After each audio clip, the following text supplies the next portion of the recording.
Welcome to Between Two Molars, an open conversation of the wins, setbacks, and messy middle of business ownership. A new kind of podcast that pulls back the curtain. No fluff, real conversations, real lessons, and the real life of running an orthodontic practice. So sit back between two molars and let's get into it. Welcome to Between Two Molars, the space where real orthodontic conversations happen. I'm Diana Weaver. And I'm Michelle Shimmin. Together, we're diving into the real-life challenges, wins, and wisdom from inside orthodontic practices. It's time to talk Between Two Molars. Today, we're going to talk about when your practice stops growing and how we can recognize those plateaus and, most importantly, restart that momentum. Because plateaus are normal. It's a normal part of the ebbs and flows of an orthodontic practice.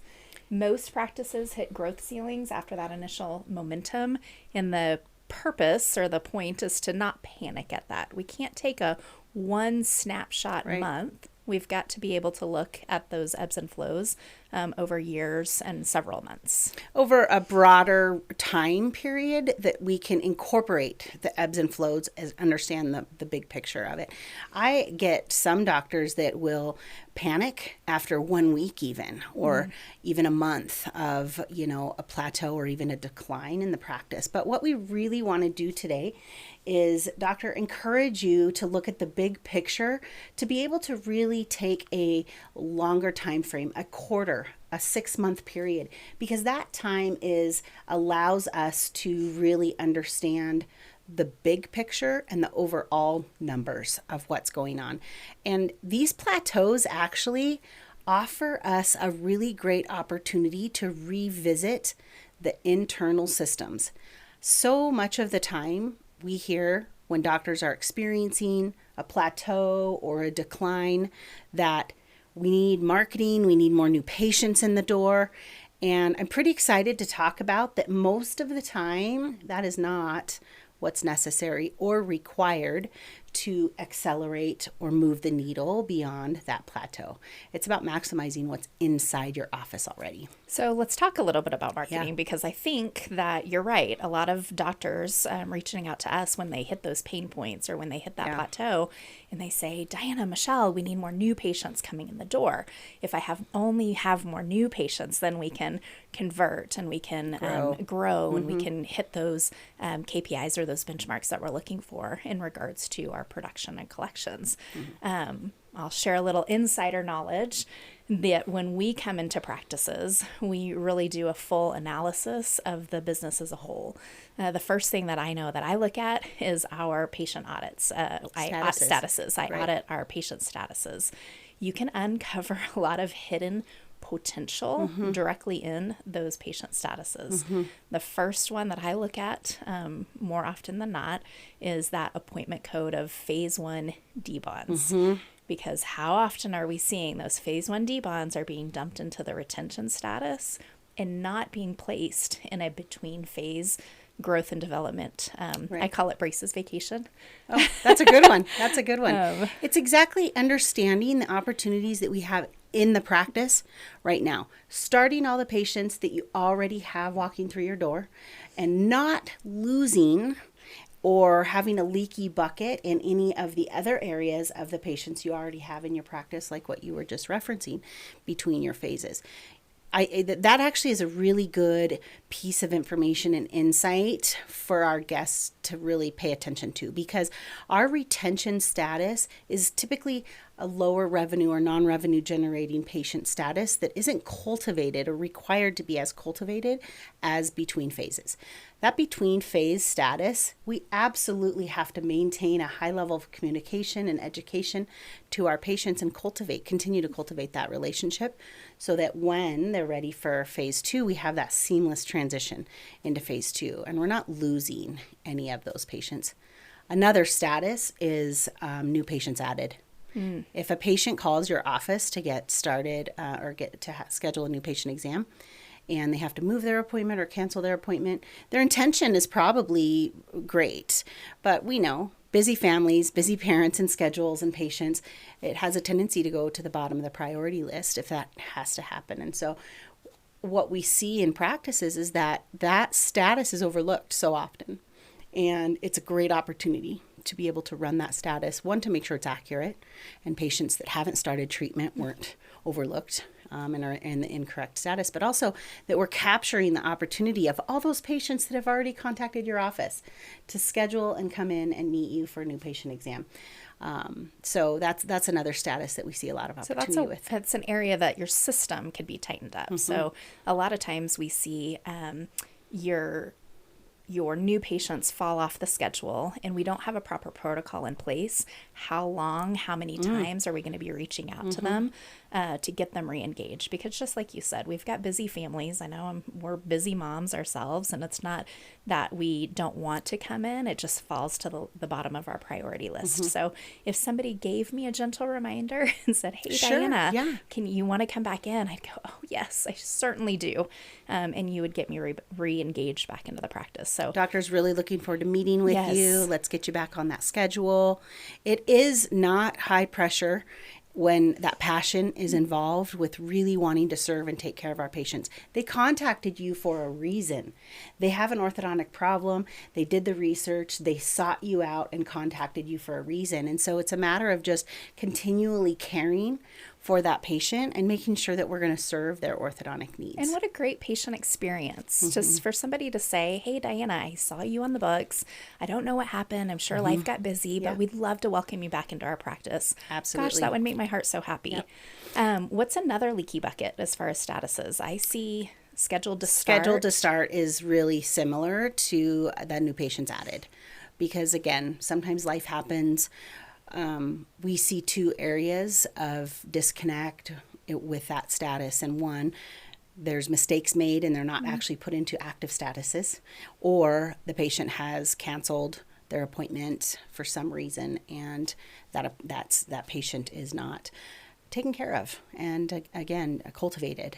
They're just they fall through the cracks. We call those low-hanging fruit. That's your low-hanging fruit. Perfect. If we can pull that fruit off really quickly. So we're just really talking about the opportunities of low-hanging fruit within the practice when the practices see a plateau or they start to feel that they aren't growing. Now, we definitely want to, make sure that you are recognizing these as great opportunities and you're tapping into those internal opportunities right at that point. We're not waiting for the decline, because if we do stay at a plateau too long, you will inevitably see that decline. And so are we converting all of our new patients into starts? If not, if you're not seeing 80, 85, 90% conversion rate, which we just had dinner with a doctor last night that consistently sees that, it is absolutely achievable. Because again, when we realize and recognize that patients sought us out for a reason, they have an orthodontic problem, and we simply want to believe that we're the greatest solution to that orthodontic problem. That's a passion and authenticity that allows us to really serve our patients very conveniently. That's how we convert more of those patients. So there's definitely a skill set and training needed, that coordination, that dance. I know we did a segment on the doctor and the treatment coordinator coordinated dance in this process. But if you're not converting your patients at that percentage, you have a huge opportunity to, again, start the patients that are already coming through your door. Another opportunity is with a parent that is sitting chairside with their child. And I love to be able to create a protocol and a system internally with our chairside technicians where they are comfortable and have a genuine, authentic conversation with a parent who is sitting next to their child during their appointment. And so what do you mean by that? I know what my interpretation is, and it's, hey, Mom, when's the last time you wore your retainer? Yep. Another part of that question is you can ask, Mom, do you still wear your retainers? Do you still wear your retainer? And oftentimes they'll say no, or I threw it away, or my orthodontist said I only had to wear it for a certain amount of time. Well, that opens up a great opportunity for additional discussion. You're curious on kind of what that underlying piece of the puzzle is for that mom. And I'm going to speak mom myself. Moms put their children last more often than not. Put themselves last. I'm sorry, put themselves Yes. last Yeah. more often than not. So their children go first, and we don't think all the time about our teeth and our smile and kind of our impact on that. So having somebody that can bring that up and draw attention to myself makes me feel good. The one thing that I want to provide a little bit of insight to is just expect that everybody has had orthodontic treatment in the past. And if they haven't, they'll say, oh, I never had braces before. And at that point, you can lead in and say, oh, how fortunate are you? Is that ever anything that you were interested in? The key phrase is, again, not high pressure sales, but to really be able to share with the patient. You know, we have a great VIP, very important parent program. We have a great family care program. We'd love to take care of you when the time is right. You just let us know. And it just stimulates a thought. It puts it on the patient's radar, the parent's radar, that this opportunity is there for them. You know, it's interesting when you see a parent come into the orthodontic office and they're in aligners, but they're not in aligners with this doctor. Yes. Exactly. And the orthodontist will typically ask them, Mom, I see that you're in aligners. Oh, yeah, my dentist. It's because the dentist and the hygienist are bringing it up. They're talking about it with the patients. And so they're generating that opportunity. And we have that same opportunity chairside. But our chairside technicians really are powerful educators. And they have a tremendous impact and influence on patients. And so I know that we work really closely with chairside technicians to practice the comfort level of those conversations. And that's all it takes. It takes practice because we are very comfortable typically having a conversation about what trips you're taking during the summertime, how you did on the recent soccer tournament, who you're asking to prom. I mean, there's conversations that typically feel comfortable chairside. How can we grow beyond that and really be intentional about questions that we're asking that will facilitate and grow into generating additional new patient exams out of a parent? So when we practice those, as typically in your monthly meetings, sit down and pull a couple of them. Is it awkward? Yes, absolutely. It's awkward the first time you're practicing, but practice makes perfect. And the more you say it, the more fluid and organic it becomes. Comfortable, yeah. I also like it when you have time and you have a parent that you've initiated that conversation with, and knowing that it only takes less than 5 minutes to scan. Pop them in a chair, do a real quick scan. The visual is extremely valuable and important to converting that parent. They may not see what you see. I'll share an example. I've got a really great friend. She actually had aligners. She's in aligners. I've always thought her teeth were beautiful. And she showed me her simulation. I'm in the industry, right? And I went, wow, your bite is off. You're right. You've got space, distal space behind number 7. You're right. This is going to be a really great thing for you. But that visual of seeing what is and kind of peeling back the curtain and looking at that can be very powerful in converting those. Beyond the social 6. Absolutely. Like people see the social 6 when they smile, right? And so to be able to look at their full occlusion and what the big picture is looking like and talk about the health of their overall oral health and what our purpose and intent is behind that. I was actually training a treatment coordinator, and the mom made a statement. It was on a teenage boy that was going to be going into treatment, and the mom made a statement saying something as simple as, I can't wait till he's done because I've always wanted treatment and I want to make sure that he never feels the way I felt. That is not an uncommon statement from parents. And the treatment coordinator was remarkable and said, Mom, let me scan your teeth to show you what we can do for you when you're ready. And she did a 3-minute scan, showed her the simulation, and Mom said, you know what, let's just do it right now. That's amazing. So there was zero high pressure sales in that. It was just an excitement and an enthusiasm about what Mom had mentioned. So it's recognizing a statement or a comment out of a parent. It's having that comfort level to have those conversations that will direct towards an opportunity to educate. Well, and it takes some ownership mentality of the team member. That team member had some ownership mentality in that, to think, gosh, I might be busy, I might be late, but this is important part of the piece that I can play in this practice. So we hear from clinicians often, gosh, my schedule is busy. Diana, you're expecting me to toss this mom into the chair. Well, maybe you don't do it now. Maybe you schedule it at another time. But that ownership mentality of always looking of where those opportunities are and really being curious and listening. Like the hygienists are in the dental office. Absolutely. I mean, this is a direct competition that we have in our industry with technology now. So the opportunities that lie for us to reevaluate and reassess, to make a few small changes to be able to overcome those times when our practice experiences plateaus, which again are inevitable and are normal. You should absolutely not be fearful, but it should trigger you to assess those internal systems, those internal opportunities. So we've got our patients, we talked about statuses and assessing and doing an audit of those statuses. Creating some systems. Creating the systems and protocols around capturing all of the accurate opportunities with patients in your practice and not letting anything fall through the cracks. We talked about looking at our team and how can we tap into every opportunity with our team members, including our very powerful chairside technicians. And now we get to talk about what those other systems within the practice are about as well, because complacency is comfortable. Right. But complacency is what can cause the pain when we start to experience that normal plateau, but we don't use it as a trigger to reassess and to reevaluate. I don't want, doctor, you to feel fear in this at all.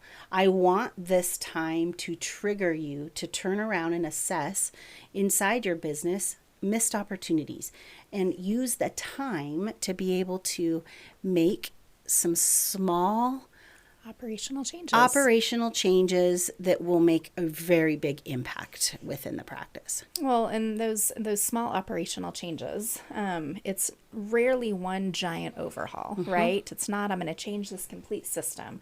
Doctors, we're not expecting you to revamp and re-landscape all of the different systems in your practice. One step at a time, getting out of that complacency zone is all we're asking for. Reassess. Doctors, I'm going to challenge you. Drop it in the comments of this podcast and let us know, when was the last time you actually did a full audit of your statuses? Where can you uncover some of those hidden gems or hidden areas of opportunity or low-hanging fruit? Low-hanging fruit within the practice, because making those very simple adjustments and changes and specifically, intentionally targeting these opportunities that can often be overlooked can truly reignite and shift the practice into high gear. We essentially think about it, we want the practice firing on all cylinders, so that we are maximizing all of the opportunities that we have within our practice. So this, again, we just talked a whole segment on the opportunities outside of just simply doing more marketing. Now, don't get us wrong. Marketing is extremely important. Marketing consistency is what's important. We often find and observe practices will use the plateaus to trigger a big effort into marketing, but they lose their enthusiasm and momentum around that when things are good. And that's what can create that complacency, because things are comfortable. So we want to challenge you to look beyond. We want you to ensure that your marketing is consistent. 1 month, 2 month, 3 month doesn't move the needle. 6, 9, 12 months of this consistency with your marketing is what moves the needle. It has to be consistent. And to use those plateaus as a great opportunity to look into your internal systems, your patients, and your team, and where you might have a leaky bucket, to be able to tweak a few systems to really shift into high gear and move your practice beyond that plateau. But the plateaus are opportunities. To move that needle in the direction that you want them to move. Absolutely. This has really been a great topic. I could go around and around on this all day long, but we wanted to thank you for joining us Between Two Molars. And until next time, keep leading, keep learning, and keep smiling. Don't forget to like, share, and please subscribe. Thank you. We'll see you again Between Two Molars.